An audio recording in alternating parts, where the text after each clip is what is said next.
Assalamualaikum and good day to Dr. Johanna and all.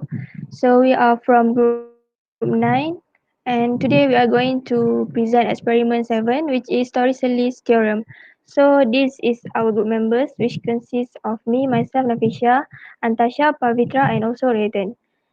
So I will pass to Pavitra to start our presentation. For the summary, the objective of this experiment is to corroborate Torricelli's relationship by constructing experimental and theoretical value of velocity.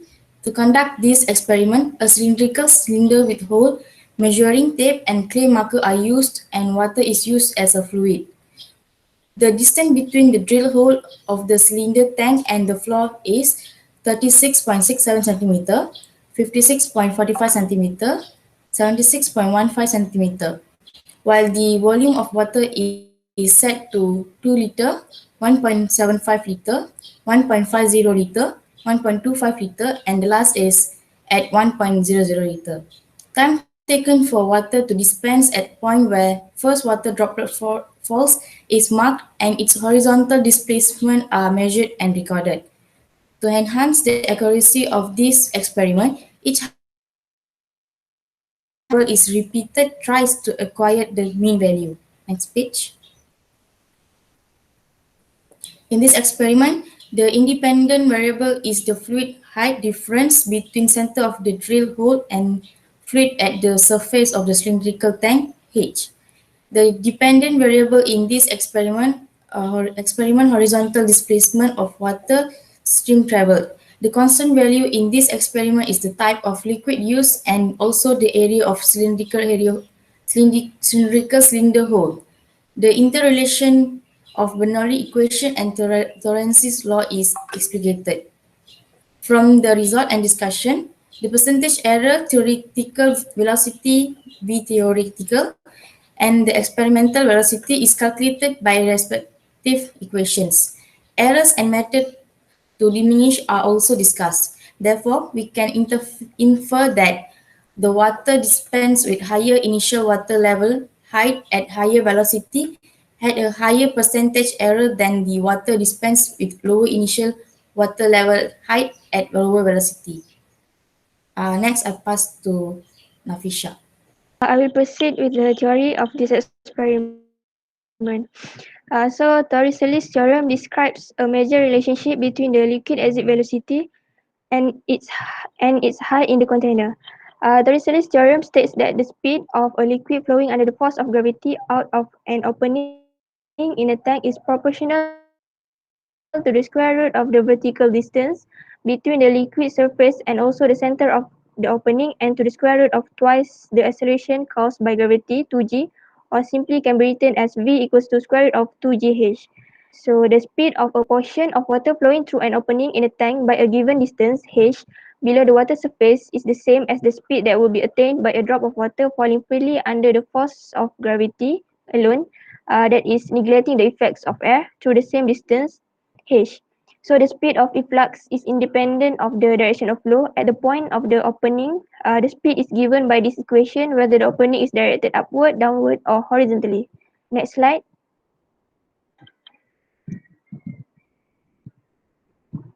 So a container filled with fluid with small holes at the bottom of the container cause the fluid to leave through the hole with velocity same as it would experience if it is dropped from the same height to the hole level. If the fluid is dropped from a height h, it will have a velocity v, and this velocity is the same as the velocity at which the fluid leaves the hole when the height of fluid h is same as fluid drop in the container. So this figure shows the relationship between fluid depth and also the fluid velocity. Next slide.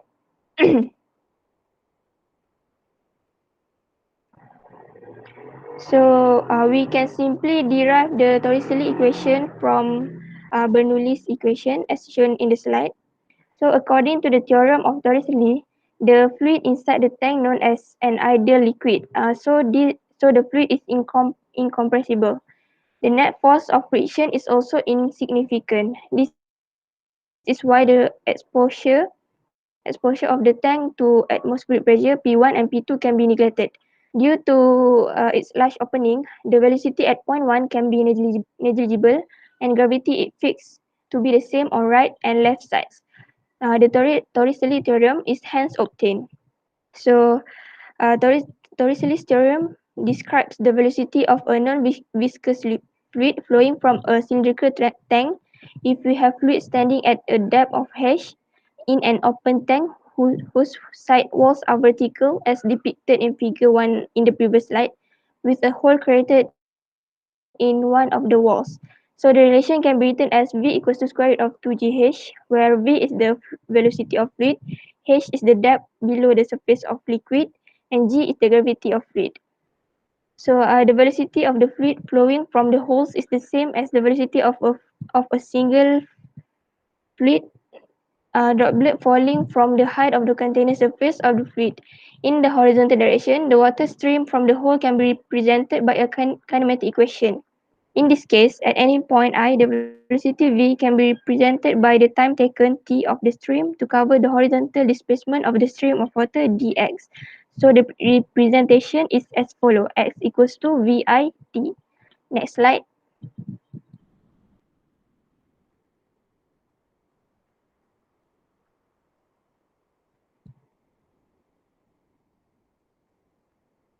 So for constant acceleration, the equation will become dx equals to vi delta t plus 1 over 2a delta t squared, where a equals to 9.8 meter per second squared. At initial point of v equals to 0, the equation 3 will become dx equals to 1 over 2a delta t squared. Then the volume v and the volume flow rate mu of the cylinder can be calculated using the following equation, where v equals to a hash w, volume, volume flow rate a equals mu equals to a square root of 2g hw. So that's all for me. I will pass to the next presenter to continue. Hi, I'm Raven and I'm going to continue with the methodology of this experiment. So these are the apparatus used during this experiment. Cylindrical cylinder with drilled hole, measuring tape and clay marker. This diagram shows the arrangement of the apparatus. Next, I will continue with the procedure. First, the apparatus was set up based on the three different height of stages, which are 36.65 centimeter, 56.45 centimeter, and the last one 76.15 centimeter. Next step, the cylindrical tank was filled with 5 different volume of water, which are 2 liter, 1.75 liter, 1.5 liter, 1.25 liter, and the last one 1 liter. Third step, the cylindrical tank was filled with water and stopped when the required amount of water was reached. Next, the hole at the cylinder tank was patched up. Next step, using the clay, the maximum distance was measured and the time was recorded at the same time. And the last step, the procedure was replicated with different volume of water and different stage of heights. For the next part, I leave it to Pavitra. For the result part, Table 1 shows the result obtained for height from floor to orifice is 36.67 centimeter, where the volume of water is the constant variable, initial water level, maximum water trajectory distance, and the time taken for water to drain out is measured and recorded. And water flow rate and velocity of water is the data we calculated. Next. Table 2 shows the result obtained for height from floor to the orifice is 56.45 centimeter. The same data is calculated. Next page. And lastly, table 3 shows the result obtained for height from floor to orifice is 76.15. Next, I pass to the next presenter. Okay, so hello, my name is Antasha. So I will proceed with the discussion part.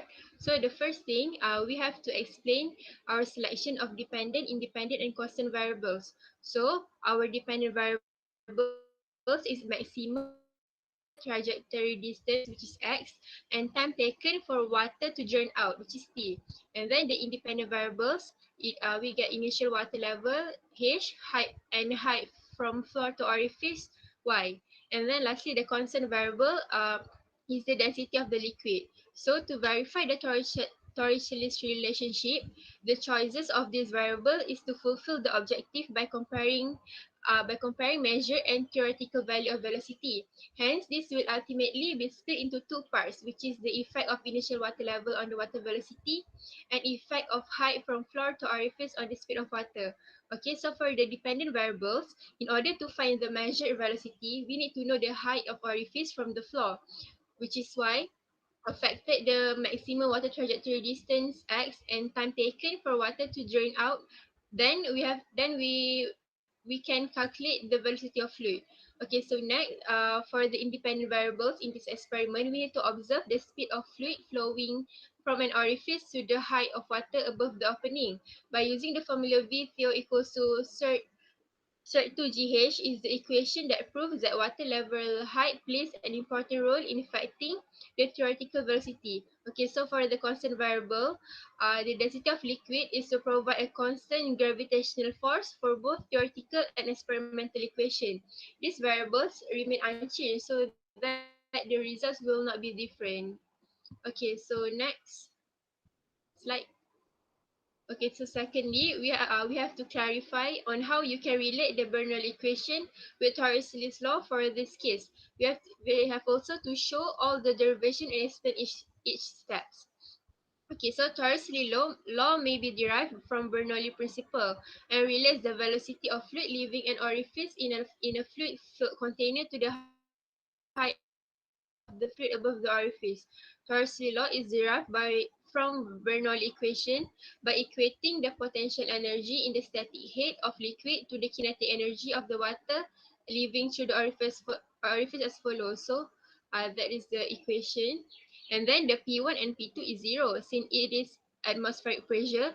Velocity at point 1 is considered 0 since the movement of fluid is so small and almost to 0. Z2 is 0 also because we take that point as the datum. So and then we get Z1 equals to V2 squared over 2G. Okay, so next slide. Okay, subsequently, rearranging for velocity, we have Torricelli's law. This equation is a simplified method of estimating the velocity of fluid passing through an open orifice under static pressure. So we get the V2 equals to cert 2gz1, and lastly, V2 equals to cert 2gh, where h equals to delta z. Okay, so next. Okay, so thirdly, we have to calculate the percentage of relative error for the theoretical and measured experimental value. So the percentage error between the theoretical values and experimental values of the velocity of fluid is calculated by the equation below. By the equation. So that is the equation. That is the formula for percentage error, theoretical value, and measured value.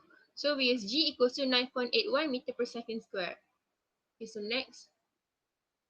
So this is the calculation for the height from floor to orifice y equals to 0.3665 meter. So for the average percent of error, we get 29.27%. Okay, so next. This is the calculation for the height from floor to orifice y equals to 0.5645 meter.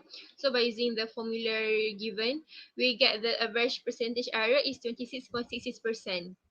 Okay, so next. So calculation for the height from floor to orifice, y equals to 0.7615. We get the percentage error, the average percentage error is 45.92%. Okay, so next. Okay, so for the source of error and method to minimize the error, the first source of error that we get is that we know maybe leakage that occurs around the orifice will affect the velocity of water. Secondly, the hole may not be fully covered by finger before the experiment starts and causes some water to flow around the hole. Then, parallax error that is caused by the eye level, which is not directly perpendicular to the scale when taking the readings, will affect the accuracy of the data obtained.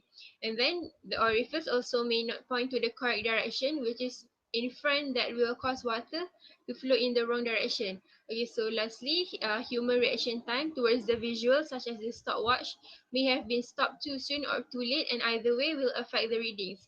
So the method to minimize the error are we have to make sure all the leakage are covered before the experiment starts. Then parallax error can be minimized by making sure that The eye level is perpendicular to the scale when taking the readings.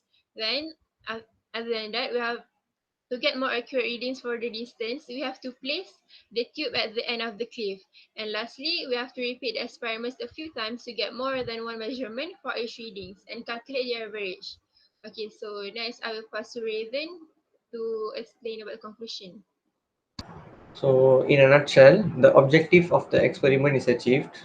We all know that Torricelli's theorem was proved by comparing the theoretical and observed velocity of water flow.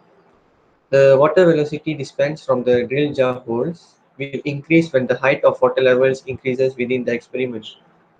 We can identify that the theoretical and experimental velocity have high percentage errors based on our experiment. Based on the calculation, the data show an average percentage error of on different heights of orifice from the floor, which are for the height 0.3665 meter. The average percentage error is 29.27 percentage, while for the height of 0.5645 meter, the average percentage error is 26.66 percentage. Lastly, for the height of 0.7615 meter, the average percentage error that we get is 45.92%. The percentage error of the result is quite obvious, and we can conclude that some errors have occurred throughout the experiment. We should do some precautions to prevent the errors that will affect the accuracy of the reading. So that's all from us. Thank you.